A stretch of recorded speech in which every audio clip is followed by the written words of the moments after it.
Good day, strategy gamers, and welcome back to episode 31 of our Let's Play series, War in the East 2, Stalingrad to Berlin campaign. In this episode, we're going to be closing out the second half of turn 16 with our ground movements from pretty much the Orel front down to the Crimea. And if we have enough time, we're going to look at a new mechanic or two, and we also have some administrative stuff to do in regards to our theater boxes. So, let's dive right on into it. We left off with making some good progress here in and around Orel. As we scroll down and look a little further, pretty much to the sector that we'll probably start referring to as the Kursk front, we see that there aren't too many terrible opportunities here for us. But if you recall in the 2 episodes ago, we had serious concerns over what type of buildup were they building around Kursk.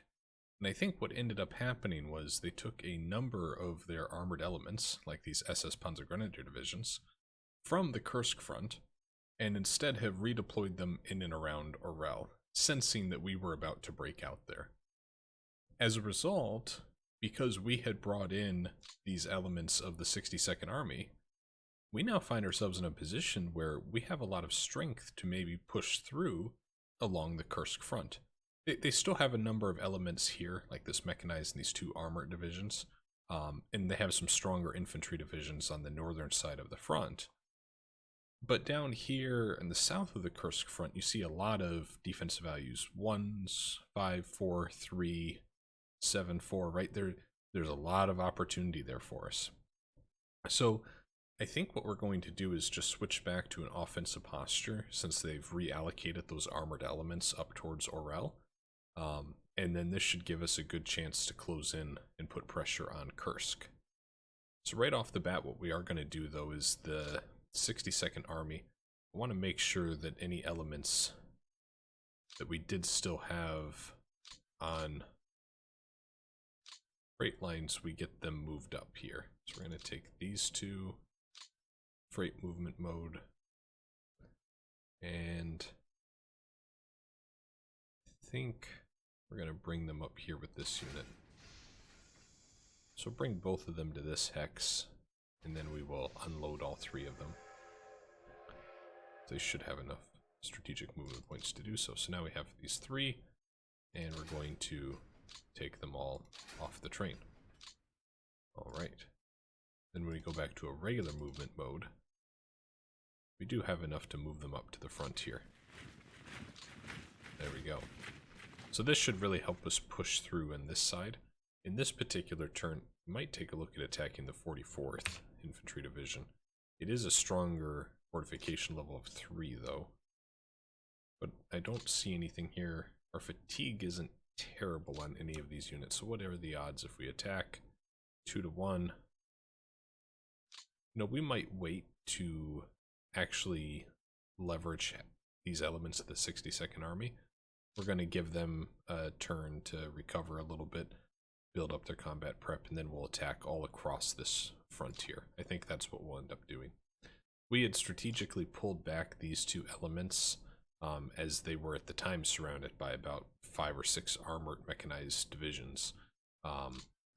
This really has put us in a much better defensive position. We did the same thing right here. We're going to keep all of that up. And I think what we will do, instead of moving back into those hexes, what we will do is take, like, the 13th Guard. I'm going to move you up here, and the 45th up there, and we'll have you join this stack. So then we have much more to apply pressure on this hex, this hex, this hex in the following turn, right? We're building up in anticipation for that. This stack of units I'm actually going to move up because they have a lot less offensive capability here. So we're going to bring up the strongest elements out of the entire group. And then we'll move these guys up here to this box. And I think the HQ unit for the 62nd is there. It is. We need to take them off the train though. And let's see. I think we might think we might just spread these guys out. Maybe we do put them here. Yeah, we'll move them right up here. So, unless they move something out of this hex, we're not going to be able to push through with just these three stacks that we have. But my hope is that as we put pressure here and here, this group will be forced to either reallocate or withdraw entirely, and then we can continue our advance with these units. So all of this, we're just going to have some moves this turn where we move the 62nd Army into position, and then next turn will be much more aggressive, I think. Yeah, I think that'll work out quite well.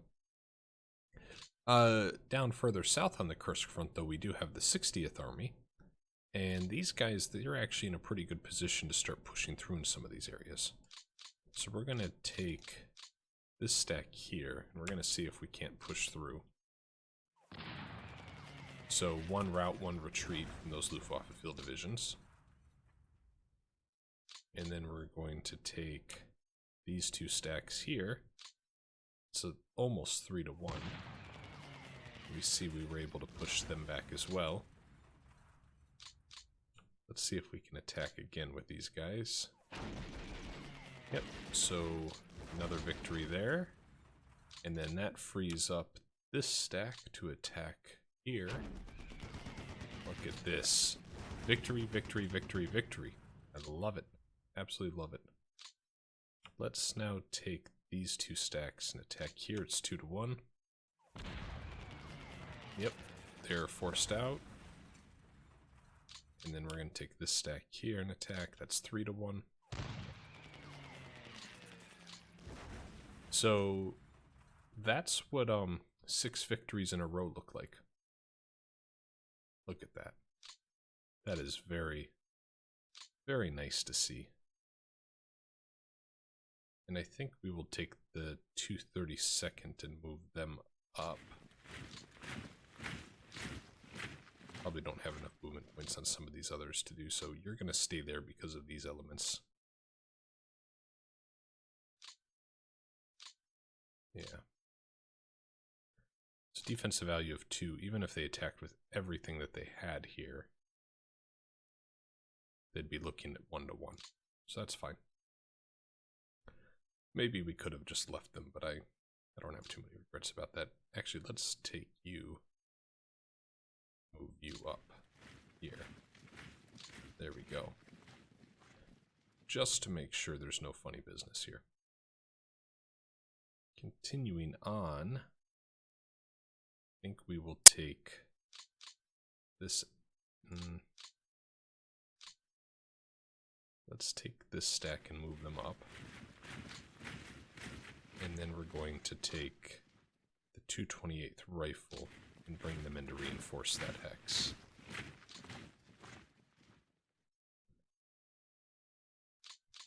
If we take these two, it's about 2 to 1. We're going to give it a shot. Alright, so they managed to hold, but we did get their fortification level down to 2, so that does help a little. Here we're going to have to hold. Maybe we can bring up this tank corps, though. Maybe we can take these stacks and go for this again. Yep, so they both routed. Excellent news. And, yep, that's there. This rifle division, we're going to keep in the rears, I think. Alright. Can't do too much here, considering we just have limited offensive ability. And this is all part of that rail line that I have just been so desperately wanting to get, so we can get a north-south route to Rostov that's not just Stalingrad. I think it's going to be very important that we get this unlocked and repaired as soon as possible. It has taken a little longer than I would have liked, though. Down here, we certainly have some opportunity with some of these hexes. I think the one that we will choose to push against is where they have this Hungarian light division. I just want to check to make sure we haven't run any of these guys into the ground.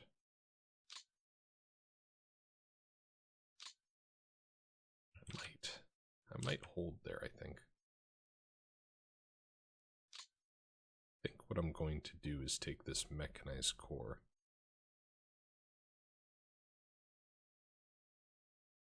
I'm gonna move them. So we're gonna take this entire stack. No, not the entire stack. And take the 195th Rifle Division. We're gonna pull them back. And then we're gonna take the 5th Mechanized and bring them up.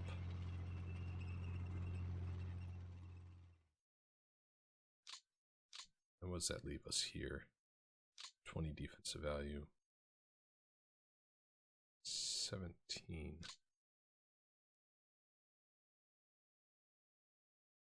Yeah. Then we're going to take 190th back as well. And we're going to bring the 4th Guards up here. And now with this stack, we're going to try to push through here. And that was very successful. So, good news. Good. Good. Looking further down the line, they're pretty well dug in here, so we're not going to be able to have much success with what we currently have on the front. This artillery division I am going to bring up, though. And then here it actually looks like we have an opportunity to swing our front in a more advanced position. So we had, if you recall, we had attempted an encirclement of a panzer division right here, but they did manage to break out, actually. It was the 2nd Panzer Division. We didn't quite have an opportunity to bring up enough in the rear of our pocket that was encircling them, so they did break through, unfortunately. They did take 9 armored fighting vehicle losses, which is something. They were mostly Panzer IIIs, though, so that's not great. And our losses were... Oh, okay, yeah, so what we had done was, I remember now, we had attached a heavy tank regiment to this infantry division, and our theory was that the KV-1s would just tear apart these Panzer IIIs. So let's actually take a look and see what happened, because we ended up losing 12 KV-1s, which is more than all of their tank losses combined. So let's take a look at ground combat here and see what it was that maybe had destroyed these KV-1s. And one of the first things that stands out to me is that the average range for AP hits from KV-1s was 16. Whether yards, meters, I'm not sure. That is just about as close contact as you get in tank warfare. And we see here that they had, with their Panzerjäger 38s, an average range of 10. So that might have taken out some of the KV-1s, but ultimately, I think we probably lost some of them from anti-tank guns as well. So, like this 105 field gun might have knocked 1 or 2 of them out. Okay. That's a little interesting. Still not entirely sure on how we had lost the 12 KV-1s there. So, we also had 5 damaged, 10 disrupted. That's interesting. Okay. Moving right along anyways, what we will do... Oh, let's take a look at this battle here too. They had tried to push through here, but were unsuccessful. And they took some pretty heavy casualties in this fight. And they lost 70 gun placements, 4,600 men. We know it was about 4-to-1 losses on men and about 2-to-1 on guns. So this was a heavy loss for them. They lost a majority of their Stug 3s that they had, whereas we lost 12 T-34s. And then they lost 70 gun units, and that was, looks like some anti-tank and mortars. So there's 8 mortars. There's another 8 mortars. Oh, it lost some of the 105 LEFH howitzers too. Okay. Yeah, an interesting fight there. But we managed to hold the line, and that's what's important. What we'll do now is probably take this 13th Guard, see if we can't push back this unit here. And we did so, they retreated, so that was a success. It just makes it now that much easier for us to try to get in and behind their front line here. And again, as you can try to encircle some of these units, the more thoughts they will have then of retreating, because they don't want you to get behind and move up, beginning an encirclement of them. So putting a lot of good pressure on them there. Then I think we're going to take this rifle corps and move them up to the front. And then we will also take this rifle division. We can't move them all the way up there, it doesn't look like, without really pushing them to their limits. We're just going to move them to that rear position. That rifle division can't do it either. That rifle division can't. So we're just going to have to settle for getting our forces a little closer to the front line. If we did attack here, what does that look like? 2 to 1. But we're at 66 fatigue. We need to hold up there. We can't keep going that hard. Right here we have lots of opportunity with 1, 1, 1, 1, 1, right? So all along this front we're just going to push with these guys. So I think what we will do is let the 293rd attack. And they held. Did I miss something? I did not select the 293rd. I had the 52nd Guard selected. Let's try that again. Alright, so that time they rout it. And we will now take this rifle division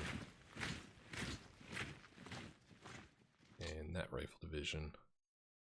I guess we'll take the brigade and move them up too. In this stack that I had mismanaged, we're going to let sit in the rear. Here, we're going to take the 333rd Rifle and attack. They retreat it. And then now we will move up the 51st Guards unit. Okay. Down here, we will take the 223rd and have them attack. And that was successful. Also looks like we captured one of the depots. So that's some good news. Now we're going to take the 414th Rifle Division. Maybe we won't. Let's instead have the 5th Guards move up.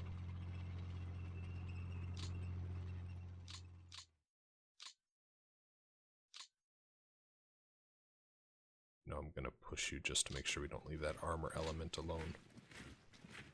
And is it worth going after this HQ? I think it might be.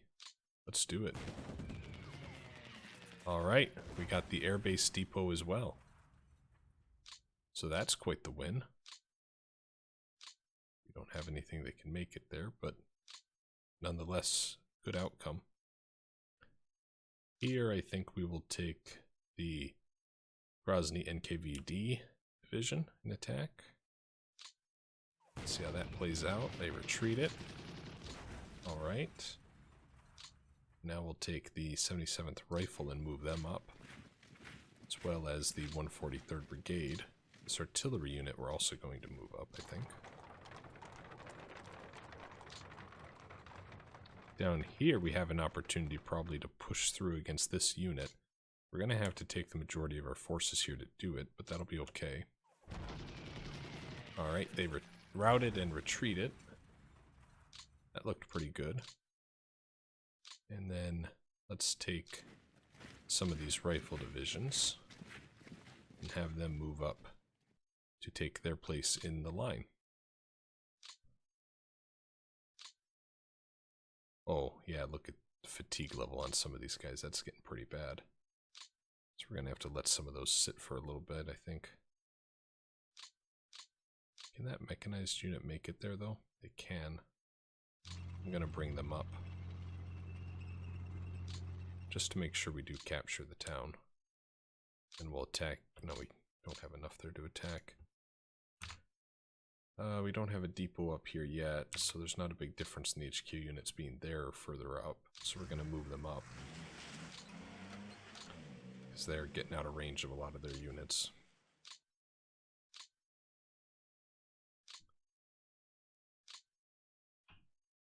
We take this cavalry corps, let's try that. Yep, they were pushed back. It's another victory. Then we'll take the 91st Rifle Division, move them up. And the 169th Rifle Division. Alright. Look at this progress. We're going to move up the 302nd. And then we're going to take these units and attack at 2-1. That was successful. Alright. Look at us go. 315th has enough to get up there. Defensive value is going to be fine holding out against this hex from a counterattack, so that's good. We will move the artillery up to try to help. And then here, they've actually started to fall back, and it looks like this might be what they envision will be their defensive line against Stalino. But if the north of Stalino is any indication, or the south, we should be able to pretty easily just maneuver around that, so not too worried there. Move up some of these units, though, so defensive value of 13. And then here, we're going to take you two and come up here. And we'll park, like, the 40th Guards with you guys, maybe. Yeah, so they could probably push through there. But this is another one of those instances where I really don't care too much if they counterattack there. We're going to instead, right, use bulk of our strength to try to push south. It looks like another division was committed to their defense, but it wasn't enough to save them. Alright. So some really good progress there. This 3rd Guard's mechanized. I'm not sure how aggressive I want you to be. I kind of like the idea of making it here to this road or rail line, thus hopefully cutting off any access to this port is kind of where my head's at. Let's move here first and see what things look like. And then we'll move up to here. And we'll go one more. And we happen to capture a depot. Look at that. Look at that. So that now has interrupted their north-south supply there. And I'm going to real quick toggle the weather mode because I think we have a little bit of a glitch there with the map. Just turn that on and off, and looks like that fixed it. Good enough news. Now, I think what I'm going to do is I'm going to try to finish off the encirclement of Rostov, so then I know exactly what I have to move this turn from the Rostov encirclement. So we're going to start just with these two stacks. We'll toss them in there too.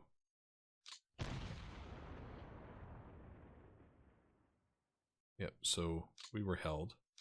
Maybe I got a little naive with that attack, but now we'll attack here. It's 1-1. They held again. Now it's time, right, to pull out some of the weaker units. And we just bring in an entirely new stack to be used in the attack. Alright, so there are those. We will take 272nd, I think, there. Move you back.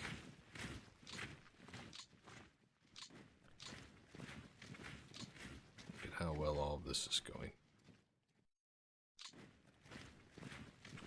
Alright, so now we'll do another attack. They held again? Really? Let's take everything again.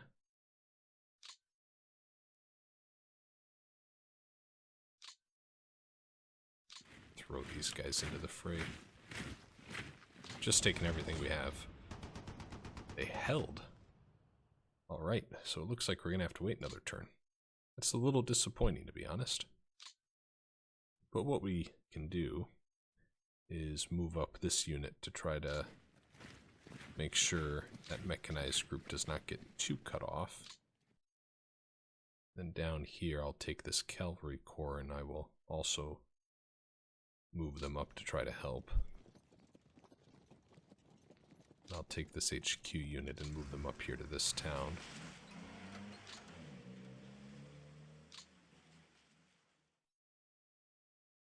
It's the 65th Army, so you're going to come up here, I think.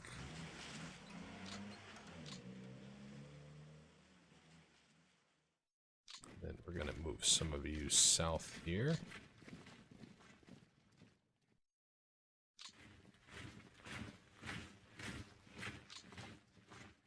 Okay, so we might be open to counterattack from that unit, but at the very least now we have some recon and they can't simply move south and cut off our supply route, so that's something.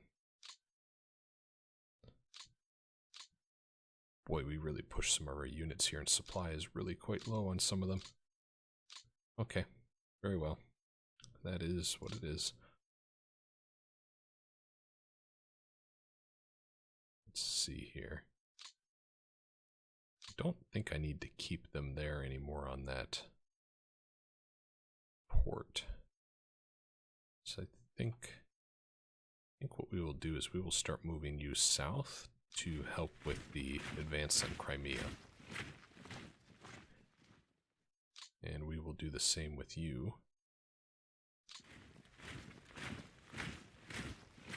So I think now we can kind of turn some of our attention to the Crimea. Now that we've taken Rostov, right? At first it was just kind of a, hey, let's see how things go. But now we know that we have brought up those infantry corps. And that should ultimately result in us being able to make a serious push on the peninsula. So we're going to bring up the 47th Army to assist with trying to take Crimea. Alright. So that's all looking good. Before we get down to Crimea, I do want to finish up the movement of these reinforcement armies. So here we have the 66th Army. And where are we least cluttered on our front line? That is really kind of the question. And I think we're going to have you move up here. Not necessarily because we're least cluttered here, but more so because this is where we need to, this is probably where we have the most resistance, right, with these 4 or 5 hexes. So we're going to move the 66th Army up here to try to be part of this breakthrough in the line. So we'll take that entire stack. They can move here, let's do.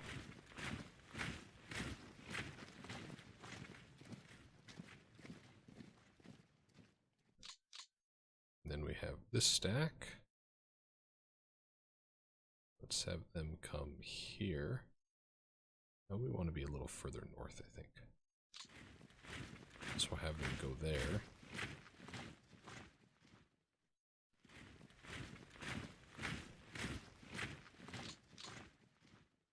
And lastly, we have this stack. We will have them go here.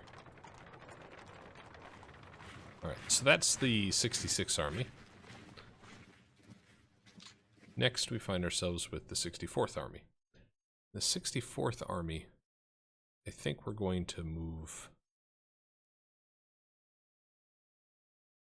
I don't think we need more south of Stalino because we're going to have these 2 or 3 armies freed up once we finish the encirclement of Rostov. So I think I will move the 64th Army up here to help with this breakout. So let's take that 64th Army stack. We'll move you guys to this. Little trick that I learned in a comment there is, wish I would have known that as I made you guys wait for all my freight lines to move. Hit spacebar and it will actually automatically resolve the movement animation. So that speeds all of this up a little bit for us. Excellent. Have them come up to that hex. And you are still lagging behind. You can go up here. Alright, so that deals with the two main armies that were coming from Stalingrad to help with our push in and around Stalingrad. Up here we had the 5th Tank Army. Almost forgotten about you. And then we also had the 4th Guards Army. So let's go ahead and finish the movement of the 4th Guards Army. Going to turn on that move by rail mode. We're going to have you take the path that goes through Moscow, north through Moscow, and not through Rzhev, because Moscow to Rzhev is where I have a lot of my supplies coming to reinforce the Adritsa front, and I want to leave that as free as possible. So we're going to have them come here. We hop back over to the next unit we had. They can also make it that far, so they're there now. Then we're going to take both off the train before we forget about that. Here is their HQ unit. Have them make it all the way. Take them off the train. Good news. We have this entire stack. Again, I want you to... That's not going through the north route, that's going north through Rzhev instead of cutting east-west here. I think I might have to do that though.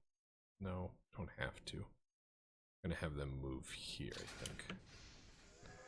We don't have enough to unload them, which is okay. Sure is one big group.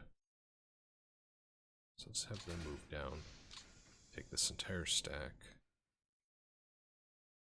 and go this way. And then we just have these remaining. Move them there, select both.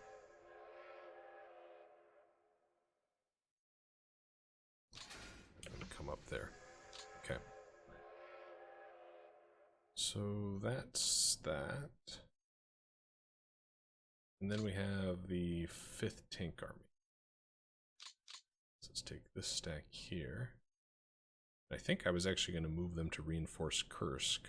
But since that does not appear to be a threat any longer, I think that might change then where we bring these guys. We've had so much happen since we were in turn 15 in terms of, well, you know, capturing Smolensk last episode. That it's leaving me questioning some of that. Maybe we will still bring them down here towards Kursk. I still don't know if that's necessarily a bad thought, because we might have a lot of opportunity to push through open ground here. And the 5th Tank Army probably would do best in these clear and open plains of northern Ukraine, I think. So let's have these guys come here, and they can be part of this breakout that we just created this turn. So that's what we're going to do there. Take that stack, have them go there. We have one last unit have to go here. Okay. So then next turn we can disembark all of them from the rail lines. Before we do rail repair, let's actually finish up our ground combat with Crimea. So here you see that we have an offensive combat value of 51 and 32, which is probably going to be enough to have a victory here. So let's go ahead and take the 11th guard there. And we'll also take the 10th guard. And let's do the 16th Rifle Corps. So that's 84 offensive value. Yeah, let's do it deliberate, just to be sure we win. And they managed to hold. And wow, we had 2 of our units rout. That's disappointing. So let's bring up that 3rd rifle there. And this 30th rifle. Let's give that another try. Alright, so that time we managed to have victory. We also got the depot that was there. And their infantry unit routed. So that is some really good news for us. We're going to move up the 10th guard so we get them out of that C-hex. Alright. Look at that. We're in Crimea. We did it.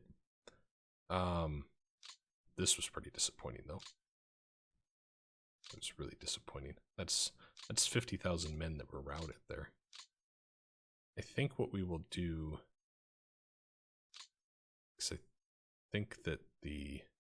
Yeah, so shipping is contested, so it doesn't look like we can do our amphibious assault here. So I think we'll take this rifle corps and just move them up and get them ready to cross that strait. And move you up as well. Right, so we'll just get ready then to bring in all these reinforcements to Crimea next turn. And then this is going to cause just a load of trouble for the Germans. As now we have this opportunity to attack south, kind of in the underbelly of Ukraine, and maybe do a bit of a dash towards Odessa. As much of a dash as infantry corps can make. I think that might be a real opportunity for us. So, let's get on now to rail repair. So we've got our unit here. And we found ourselves, I think we were thinking about this in the previous turn of which route do we go? Do we go north towards Rostov or do we go south here towards the Crimea? I think we can kind of delay the decision by just getting to this hex here. This HQ rail support unit is actually going to make its way up here, and then that will ultimately connect the two. But we will help a little by doing repair, repair, repair, right, repairing all of these. And then, yeah, I think we're going to keep going north towards... No, I'm going to do these 3 hexes in the next turn or two, just because then we do have that connection. I think that'll be worth it. Wait, are they all damaged? Ooh, I may have made the wrong decision there. I was thinking these might not have been damaged. Okay, yeah, I made a bad call. What I should have done was just kept going north along that line. Okay. Yeah, hopefully in a couple turns this unit will finish up these 3, which then gives us a connection down to here. But ultimately we're going to need supplies towards the Crimea now that we've actually broken through there. Okay, so that was that unit. Going further up, we've got a couple of units here. So we need you to continue with your rail repair efforts. I misclicked there, that's awful. Yep, keep on repairing. So you have exhausted yourself, now we will leapfrog up this unit. There. Over here. Yep, there we go.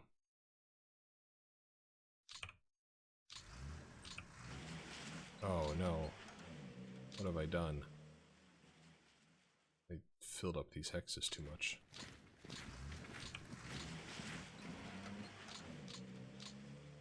The rifle corps get out? Okay, it can. Gotta keep the rail repair going. go south here towards Rostov from this point.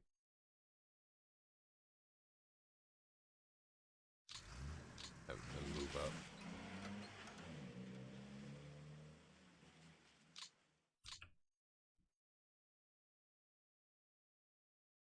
Okay, we have to do that X next. Okay, so there's been some progress there.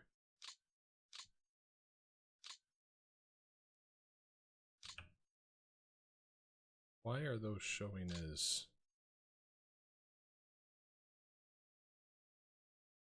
an enemy hex? The hex is isolated.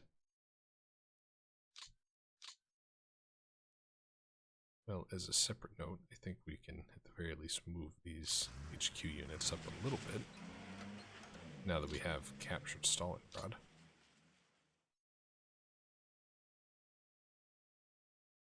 Yeah, why do we have you like that? I think we can disband you. So we don't need this fortified region there anymore. Same thing here. So when we disband these guys, the equipment, the manpower, all of that actually does go into our resource pool, if you will. So we get those back. Yes, that hex is isolated. And it looks like the consequence of that is that this rail line then is disconnected, which is not good.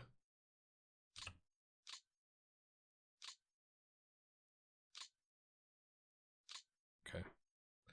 Well, that will be a problem we'll have to solve next turn and not forget about it.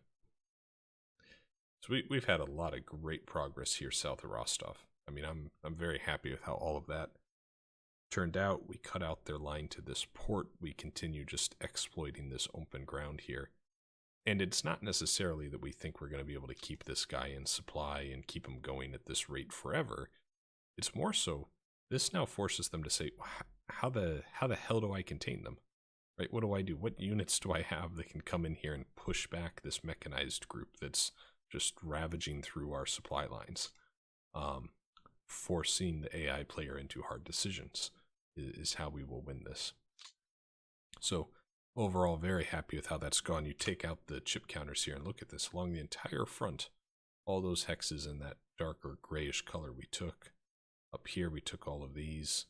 So there was a lot of progress just in this this episode, much less this turn. We go and look across from the previous episode. We took all of this, took Smolensk. Has just been a lot of success that we've had across the front lines. Now, that said, let's do some housekeeping, right? So there was a news event that happened in the previous turn that kind of forced the requirement, or changed the requirements of our theater boxes. So we see that in the northern front, we do still have enough units, more than enough actually, holding the ground and air. So there's nothing to change there. The Transcaucasus region, we see that we actually have 140% now in terms of our ground commitment to the Transcaucasus Theater, but for air, we're only at 82%. So what I'm going to do here is I'm actually going to look and see, okay, let's transfer maybe a couple of units that are in the ground war here out of the theater box, and we will instead put in some air units. So a total of 174,000 men are in the theater box, and we're at 140% of our capacity. So it's not like we can take out 6 infantry corps or 10 infantry divisions, right, and be okay. We can maybe take out an infantry corps or a couple of infantry divisions. So let's see what exists here. It looks like a lot of tank brigades, and then here we have a tank regiment. This is a motorcycle regiment. Then we have some infantry divisions, right, that are right here. Cavalry, artillery, anti-air, engineer.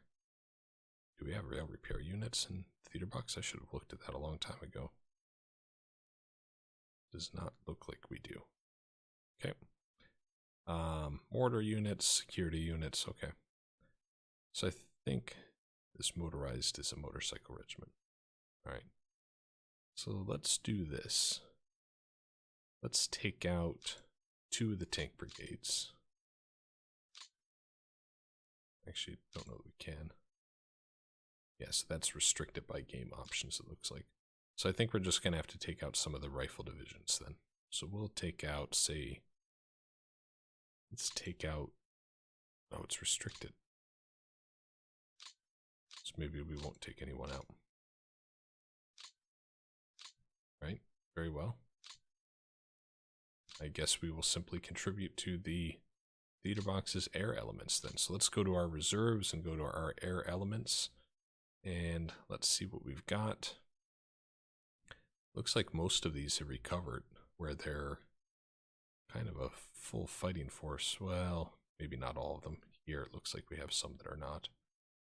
So let's send them maybe 2 fighter bombers. So transfer that one. And we'll do one more. Let's also do maybe a couple of tactical bombers. I'm not being too particular here about which unit exactly we're sending, because we're sitting here with so little air capability right now anyways. Recon I want to keep for our main map theater box, because I think come summer months we're going to have to do a lot of recon to see where the Germans are repositioning their forces. And let's actually just do another fighter bomber. Okay, so there's that. Now let's look at the Far East and see how that theater box is doing. So ground, we still have our commitment. I'm probably going to transfer like 2 infantry divisions there just to make sure we don't need to check on this for another couple of turns. But air is at 76%. And if this represents 76%, I think we're probably going to need to send between 5 and 10 air groups to get even close to 100 again. So let's maybe just start by sending 5 and see where that gets us. So we'll go to our reserves, and let's maybe do 2 fighter bombers and 3 tactical bombers. Send them to the Far East. Far East.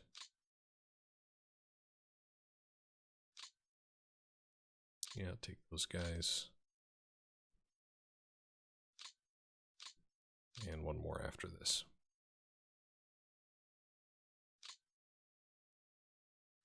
There we go. So that's done.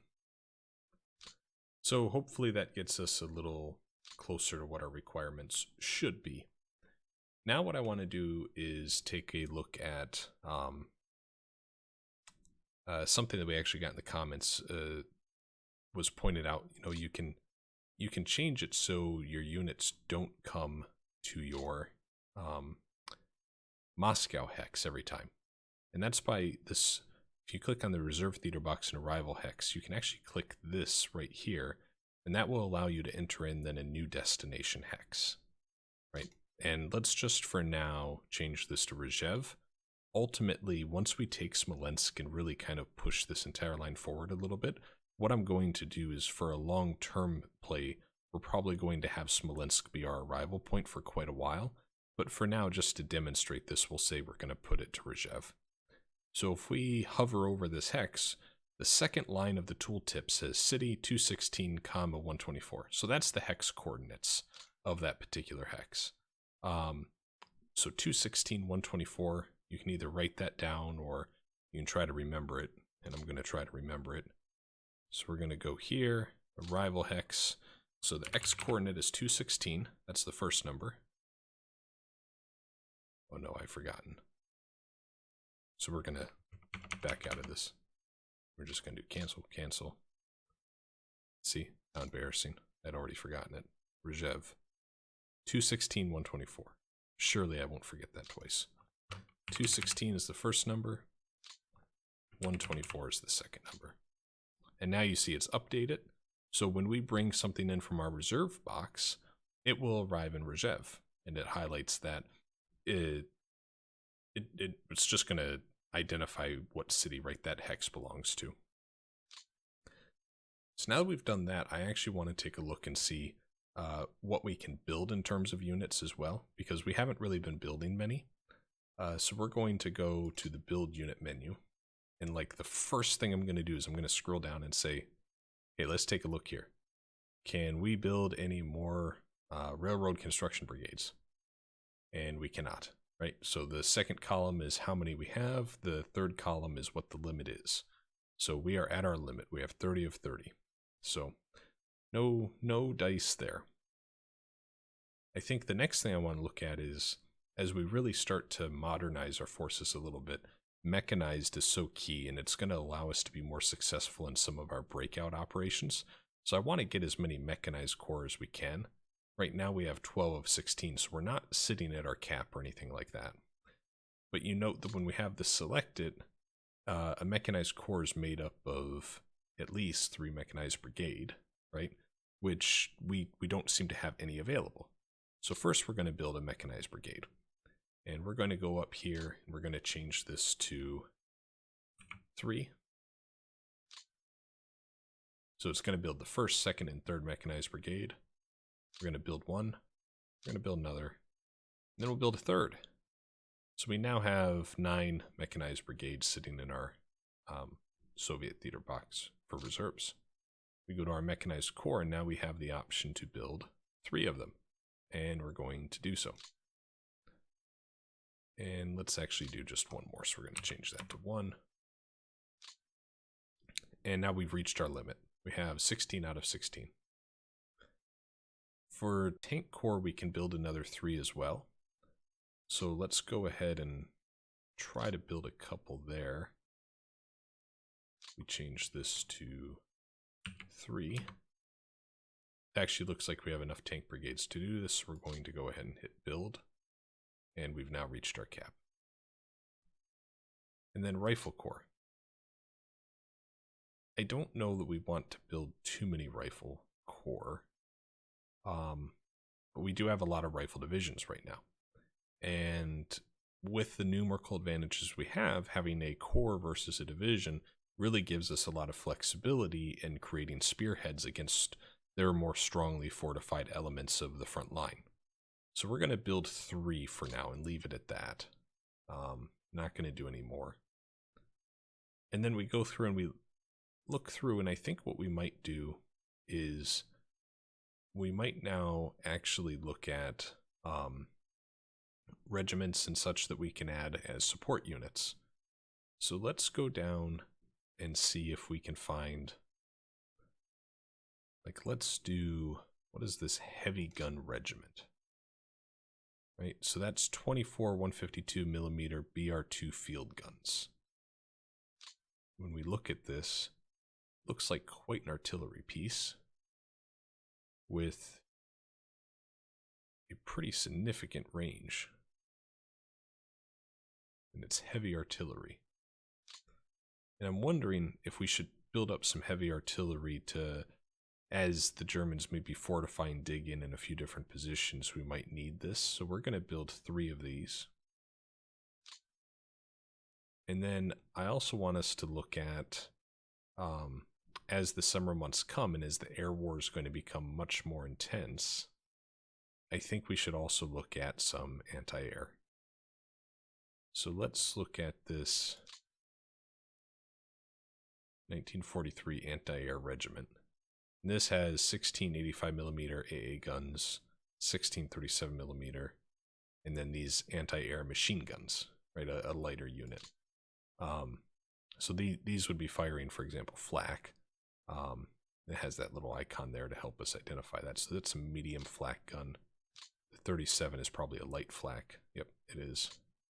So let's build maybe 9 of these. We have quite a few already, it should be pointed out, but let's build 9 of these to try to get ready for the summer months when the Germans really might be more active in the air war. And I think that's going to set us up nicely then for the next turn or two as those units now reinforce and gather themselves in the reserve box, for us to look maybe in the next 2 episodes about deploying these. And I also think we should take some time to see how our front line plays out in terms of where we need reinforcements. So to do a bit of a recap here, my thought is that in and around our push towards Riga, this is probably where we are right now lacking the most in terms of men and resources available. I think this is where we will find 5 to 10 turns from now where we need the most help. Because if we truly do this push out, this bubble that breaks through to Riga, let's just approximate here, right? Probably 20 hexes across, right? So if we have 20 hexes we're defending from the north and 20 hexes from the south, that's 40 hexes we need to defend. And right now in this pocket, we only have 4 or 5 armies worth of units. That means that each army is going to have to defend, say, 8 hexes, which at most is going to mean 1 unit per hex. It's probably just not going to be enough. So I think we're probably going to need to look at, as we begin this breakout, really pulling in from our reserve pool additional armies that can be constituted and push on Riga. And I know we looked at our transfer and withdrawal schedule a couple of episodes ago and saw we do have some tank army HQs that are coming up. So we should have 2 or 3 available to us in the next turn or two that we can then use to allocate to them mechanized and tank corps that can be part of this advance and push through to Riga. The other area where I think we might see a need for more units is in and around Kursk. And right now you might look at this and say, well, we're actually doing pretty good and we haven't really started any type of spearhead campaign. But when I think about this, what I imagine is going to happen is as we get into this clear and open terrain, I think the front line is going to be very volatile. And I think we're starting to see a preview of that here as we've been advancing on Stalino after we have captured Rostov. I think this is what it's going to start to look like in and around Kursk. And in the summer months, where we're going to have such an opportunity to take so much ground because we don't have the weather elements against us, I think we're going to need more, not less units there. So those are kind of my predictions. I also think it'll be interesting to see how our push on Crimea goes. Right now, we're currently allocating 2 armies towards Crimea. That's probably enough to take it if the Germans don't have any garrisons here. But once they start allocating troops, 2 armies probably won't be enough to take all of Crimea and start breaking out. Right? Because sure, it will be nice to take the Crimea, but the question we have to ask ourselves is, what does it look like after we've done that? Because the best way to take advantage of the situation is going to be to use this as a launching pad to be behind their front line and to push on towards Odessa. And then, then we start getting really into these satellite states, right, of the Nazi Reich. And this is where the map suddenly looks a lot bigger, right? We haven't done this really for too much of the series, but let's zoom out here and look at just exactly how much we still have to take. This game is not over yet. We have the tide in our favor, but it is not done. This is a lot of territory for us to go through. So now that I've done that little overview, let's go ahead and do our AI depot management. Let that run. And go ahead and end our turn. So as all of this is simulating, I'll point out in the top right you have the turn number, the date, and then AP. As a reminder, AP is for administrative points, and administrative points are used to do lots of different things in the game. But some of the more common ones are to build new units. Another is to build new depots. And we were sitting at about 215, I think, at the start of the episode. Now we got ourselves down to about 115, 120, something like that.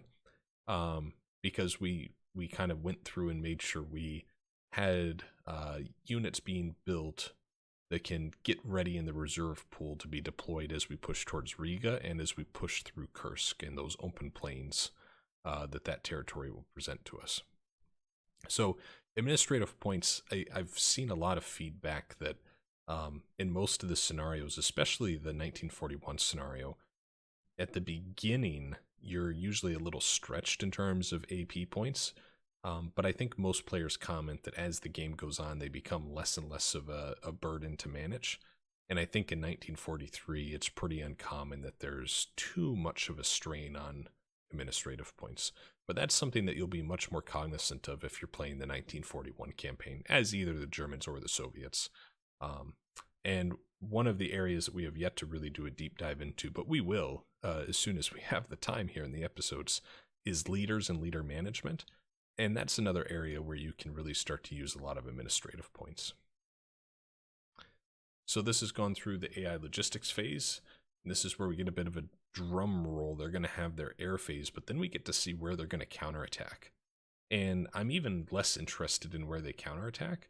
And I'm most interested to see, after their counterattacks, where are they putting everyone on their front line? Because I really am a little curious about where they're going to allocate their units, because they are not in a healthy position in terms of having a defensible front line. And that is the #1 priority for them to solve for. Looks like they flew 270 sorties with 20 operational losses, and again, looked like it was pretty heavy on recon. You can hear that camera snap in the background. And a lot of those Air Army groups that it was showing on the UI, they were sitting at 20, 30, 35% for the recon elements. So I think recon is really what they've been running the most of. So here they did manage to push us back, which that's okay. We're kind of expecting it almost. We managed to hold this little pocket that we had pushed up in, and I'm hoping this has really weakened some of these units here for us to be able to take advantage of a counterattack. I'm a little disappointed to see that infantry division had routed though. And here we managed to hold the line down by Smolensk on the north. The real question is going to be is, can we hold the line in and around Smolensk proper? So we don't want this mechanized unit to get itself cut off. And we held again, so we've repelled 2 attacks against this stack. Curious if they'll try it a third time. It doesn't look like they will. So that was pretty light in terms of counterattacks by Smolensk. This is near Adritsa. We managed to hold again. See if they do a second attack. No. This is down by Orel. We managed to hold there. Here's where they had brought in those panzer and mechanized units. We did get kicked out of this hex that keeps going back and forth between us and the Germans. And we managed to hold here, more north on the line. Here's where those Moscow Defense Infantry divisions came in to help reinforce this army. So, looks like we held again here in their counterattack. I think all those armor elements they had by Kursk truly did come up here to Orel to try to push us back. And they actually had some success there in that hex, which I wasn't expecting to break there. I was expecting to break closer to Orel in that hex south of the city. So that's interesting. We'll have to see exactly what they attacked with and what those odds were like. And they're about wrapping up their turn and reallocating their front lines. I'm curious if this is going to be what the final line looks like by Orel, because boy, that's going to give us an opportunity, right, to come into the southwest and get in behind them. Looks like they reallocated some units there to the defense. And I think what keeps happening is I think they keep taking their panzer and mechanized units off the front line after they've done these quick counterattacks. And because we're not running really heavy recon, we're not really seeing where they are in between each turn. So that certainly has been a cost to us by not running recon, because we don't then have that intelligence to see where those panzer elements are. It's now going through our AI phase that will then touch on the end of turn summary and news events and call the episode to a close. It's been a lot of fun these last couple turns. Certainly I'd say the last 2 or 3 turns have been the most fun I've had with the series so far, as you can kind of see the tactics and strategies we've been employing really prove to be fruitful and successful against the German player. So it's been a good time going through this, and I gotta say too, I'm so thankful that I've taken the time to invest finally into the Gary Grigsby series of games. I have always wanted to, but have never really put the time that's required to do so. But really getting into this has really inspired me to continue learning the other games in the series. And I continue to do research on War in the Pacific because I would love to do a Let's Play series on that next.